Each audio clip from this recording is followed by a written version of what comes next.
क्या आप एक ऐसी ताकत के बारे में जानते हैं जो बिल्कुल चुपचाप, बिना किसी शोर शराबे के हमारी जिंदगी, हमारा पैसा और हमारा भविष्य सब कुछ बदल देती है? ये कोई दिखावा नहीं करती, लेकिन इसके नतीजे इतने बड़े होते हैं कि इंसान देखकर हैरान रह जाता है। पता है, ज्यादातर लोग इसे समझ ही नहीं पाते, लेकिन जो लोग इसे समझ लेते हैं ना, वो आर्थिक रूप से एक अलग ही लेवल पर पहुंच जाते हैं। इस शक्ति का नाम है कंपाउंडिंग। ये एक ऐसा सिद्धांत है जो बताता है कि छोटी छोटी चीजें जब लंबे समय तक लगातार की जाती हैं, तो उनके नतीजे हमारी सोच से भी कहीं ज्यादा बड़े होते हैं। अच्छा, तो चलिए इसे और आसान भाषा में समझते हैं। कंपाउंडिंग का मतलब बहुत सीधा है। पैसा पैसे को बनाता है, और फिर वो जो नया पैसा बना है वो भी और पैसा बनाने लग जाता है। शुरुआत में यह बदलाव इतना छोटा लगता है कि मन में आता है, अरे इससे क्या ही फर्क पड़ेगा। लेकिन यकीन मानिए, समय के साथ यही छोटा सा बीज एक बहुत बड़ा पेड़ बन जाता है।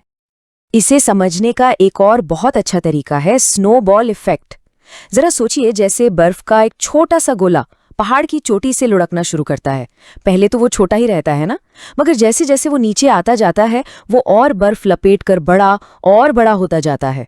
पैसा भी बिल्कुल इसी तरह बढ़ता है, पहले धीरे धीरे और फिर एकदम गजब की तेजी के साथ। चलिए अब थोड़ा और गहराई में जाते हैं और देखते हैं कि ये काम कैसे करता है। और देखिए, ये कोई जादू नहीं है, बल्कि ये तो प्योर साइंस है। एक ऐसा नियम जिसका इस्तेमाल कोई भी कर सकता है और अपनी आर्थिक किस्मत बदल सकता है। जब कोई पहली बार निवेश करता है तो उसे लगता है कि ये रकम तो इतनी छोटी है कि इससे क्या ही होगा, लेकिन असली फर्क पैसे से नहीं, समय से पड़ता है।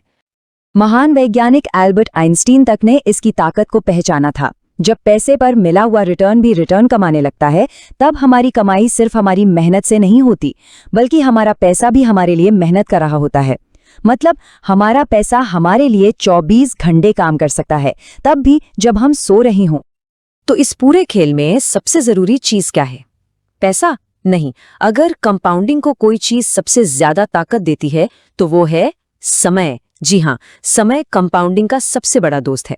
जितना ज्यादा समय किसी निवेश को मिलेगा, वो उतना ही ज्यादा बढ़ेगा। ये शुरुआती रकम से भी कहीं ज्यादा जरूरी है।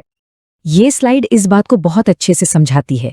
सोचकर देखिए, एक इंसान 20 साल की उम्र में हर महीने 5,000 रुपए लगाना शुरू करता है और सिर्फ 10 साल बाद 30 की उम्र में रुक जाता है। वहीं दूसरा इंसान 30 की उम्र में 5,000 रुपए महीने से शुरू करता है और 60 की उम्र तक लगाता रहता है। आप जानकर हैरान हो जाएंगे कि 60 की उम्र में पहले वाले इंसान के पास ज्यादा पैसा होगा, जबकि उसने सिर्फ 10 साल निवेश किया था। यही है 10 साल पहले शुरू करने की असली ताकत।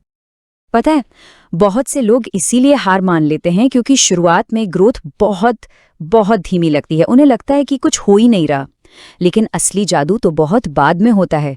पहले 10 साल में अगर पैसा 5 गुना हुआ है, तो हो सकता है कि अगले 10 साल में वही पैसा 20 से 25 गुना हो जाए। यहीं से ग्रोथ सीधी लाइन में नहीं, बल्कि तेजी से ऊपर की तरफ भागती है, जिसे एक्सपोनेंशियल ग्रोथ कहते हैं। लेकिन रुकिए, ये सिद्धांत सिर्फ पैसों तक ही सीमित नहीं है। कंपाउंडिंग हमारी आदतों में, हमारे ज्ञान में, यहाँ तक कि हमारी सेहत में भी काम करती है। ये तो जिंदगी का एक बुनियादी नियम है कि छोटे छोटे लगातार किए गए काम हमेशा बड़े नतीजे देते हैं। जरा सोचिए, अगर कोई हर दिन सिर्फ 1% बेहतर होता है तो क्या होगा? एक महीने में शायद 30% बेहतर हो जाएगा, है ना? लेकिन एक साल में, एक साल के आखिर में वो इंसान लगभग 37 गुना बेहतर बन चुका होगा। यही है छोटी छोटी आदतों की कंपाउंडिंग की असली ताकत। और ये स्लाइड यही दिखाती है कि कैसे अच्छी और बुरी दोनों तरह की आदतें कंपाउंड होती हैं।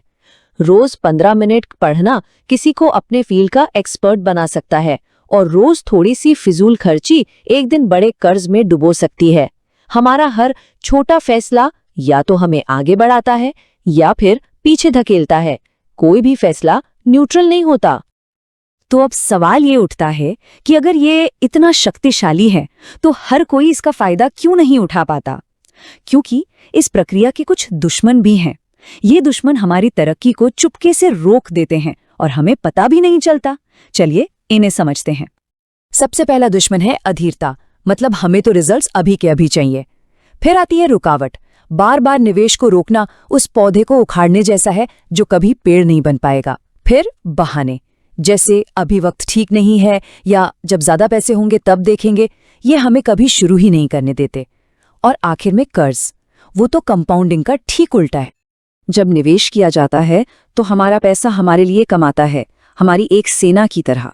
लेकिन जब कर्ज लिया जाता है तो हम उस कर्ज का ब्याज चुकाने के लिए काम करते हैं। एक हमें आज़ादी की तरफ ले जाता है और दूसरा हमें एक जाल में फंसाता है। तो अब सवाल ये है कि शुरुआत कैसे की जाए? अच्छी बात यह है कि इसके लिए कुछ बहुत बड़ा करने की जरूरत बिल्कुल नहीं है। कंपाउंडिंग हमें यही सिखाती है कि शुरुआत भले ही छोटी हो, बस समय और निरंतरता बड़ी होनी चाहिए। तो ये 3 सुनहरे नियम हमेशा याद रखने हैं। पहला, जितना हो सके जल्दी शुरू करें, चाहे कितनी भी छोटी रकम से क्यों न हो।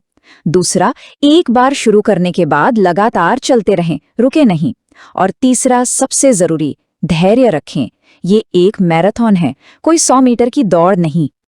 जो लोग आज थोड़ी सी बचत करने का डिसिप्लिन फैसला लेते हैं, वही कल बड़ी आज़ादी के साथ जीते हैं।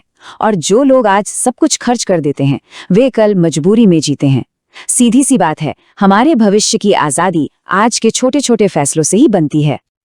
तो इस पर जरूर सोचिएगा, वो कौन सा छोटा कदम है जो आज उठाया जा सकता है, ये जानते हुए कि समय उसे एक दिन बहुत विशाल बना देगा।